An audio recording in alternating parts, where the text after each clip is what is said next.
ধনিয়াখালীতে বাসের মধ্যে খোয়া যাওয়া বহুমূল্যের সোনার গহনা উদ্ধার করল হুগলির গ্রামীণ পুলিশের ধনিয়াখালী থানার পুলিশ।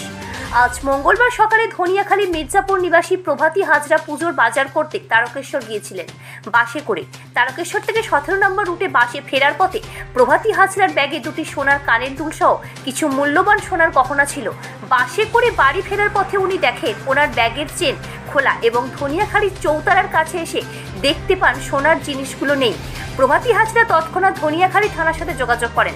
ধনিয়াখালী থানার তৎপরতায় জিনিসগুলো বাসলা পেট্রোল পাম্প এলাকা থেকে উদ্ধার করেন টহলরত পুলিশ কর্মীরা এবং উপযুক্ত প্রমাণপত্র যাচাই করে প্রভাতী হাজরা ও আত্মীয়দের হাতে তার গহনাগুলি ফেরত দেওয়া হয়। হুগলির ধনিয়াখালী থেকে প্রবীর বসুর রিপোর্ট, হুগলি বার্তা। কি নাম আপনার? আমার নাম প্রভাতী হাজরা।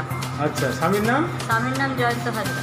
জয়ন্ত, বাড়ি কোথায়? বাড়ি আমার মির্জাপুর, কিন্তু আমার বাপের বাড়ি চৌতারা। আচ্ছা, কি হয়েছিল? আমি তারকেশ্বরে কেনাকাটা করতে গেছিলাম আর আমার কাকিমার জন্য একটা কানের একটা কিনেছিলাম। আচ্ছা, তো সেখান থেকে 17 বাসে আমরা আজকেই কিনেছিলেন কানেরটা? আজকেই কিনেছিলাম। তার আসতে ফিরছিলাম, ফেরার পথে এরকম ব্যাগ থেকে জিনিসটা চিন্তাই হয়ে যায়। আমি বুঝতে পারি যে কেউ হয়তো নিয়ে নিয়েছে। আমার ব্যাগটা চেনটা খোলা ছিল যখন নামি। হ্যাঁ। তো তারপর আমরাও খোঁজাখুঁজি করি। তারপর ধনেখালী থানার পুলিশকে খবর দেওয়া হয়।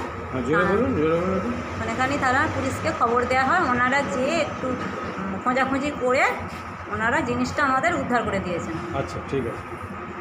তার জন্য ধনেখালী থানার পুলিশকে অনেক অনেক ঠিক আছে। আপনি খুশি তো? হ্যাঁ, খুশি। বেশ।